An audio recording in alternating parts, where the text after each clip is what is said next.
our world, you ever wondered what an iceberg and the Titanic has to do with our mind? Well, let's dive deep. Let's look at this iceberg here. On the surface is our consciousness, but below, there's so much more beneath. Think about the Titanic. It saw the iceberg, but it thought everything would still be okay. Our minds work similar. Often beneath the surface, our instincts, morality, and reality, they're going to clash. And we're unaware, just like the unseen parts of the iceberg. Just like the Titanic lookout needed to see below the surface, we need to understand our own depths, our own instincts, the id, our morals, the superego, and deal with reality, the ego. So let's get into it, guys. Our Sigmund Freud talks about our conscience, right? Being exposed to the surface level. But lo and behold, we have our preconscious and our unconscious, deep within the depths of our internal.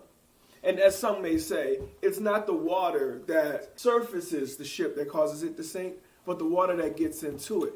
And that brings me to the Titanic, because do you remember when the Titanic tried to get past that iceberg?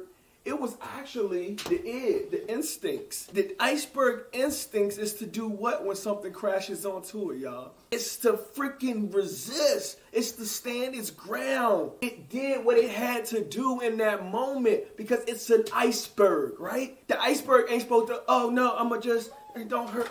No, the iceberg was like, oh, nah. The humans thought that it was going to get past it, but the iceberg stood its ground, anchored into the shallow heights of the water, unseen, which caused the damage of the ship. Now, how much of our unseen reality is causing damage of our ship? Comment below. What is your vice? If no one told you they love you today, know that God loves you, and so do I. Keep an eye on that eye, because I trying to tell you what I know. Drippity,